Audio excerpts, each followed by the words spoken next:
¿Necesitas merch oficial de tus bandas favoritas? Entonces entra a House of Gods. Con cada compra que hagas en este sitio apoyás directo a las bandas y aportás para mejorar la calidad de vida de muchos animales sin hogar de América Latina, debido a sus donaciones periódicas a diferentes organizaciones de rescate y esterilización animal. House of Gods, envíos a toda Latinoamérica. Escuchá Anticolor en Spotify, iTunes y YouTube. Próximamente publican su segundo álbum Reanimation, solo en sus plataformas y en Over Music.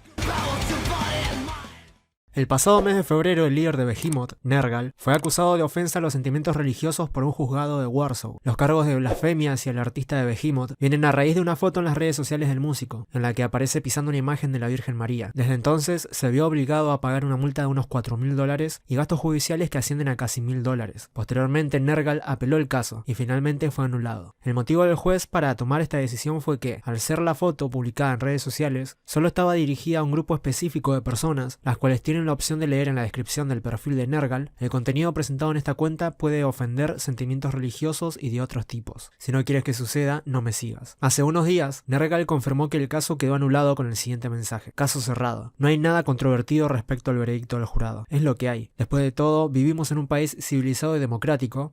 Todavía. El sentido común combate esta mierda de fundamentalistas, lo que significa un paso adelante para Polonia como un estado secular. Para el artista esto es una victoria para los derechos democráticos fundamentales, y así lo defendió en su comunicado. Hace unos meses Nergal había confirmado que estaba apelando esta demanda contra él para evitar tener antecedentes criminales y no poder ir de gira por tantos países como antes, entre los que se incluyen Estados Unidos y Australia. Nergal juzga que, a pesar de que Polonia es un país supuestamente democrático y guiado por los mismos estándares que las leyes europeas, es más duro que otros lugares a la hora de juzgar aspectos religiosos. Admite haber recibido acoso y censura, y que es un objetivo perfecto para las autoridades del país predominantemente católico. Igualmente, esta no es la primera vez que recibe este tipo de trato y de censura. En 2018 también recibió cargos por las autoridades polacas respecto al arte de la gira de Republic of the Unfaithful, al que acusaron de insultar el escudo nacional de Polonia. También en 2011 recibió cargos por insultar los sentimientos religiosos tras calificar a la Iglesia Católica como la secta más asesina del planeta durante un recital de la banda, en el que llamó a la Biblia un libro de mentiras. En este nuevo caso, Nergal también ganó la justicia en una nueva acusación de herir los sentimientos religiosos.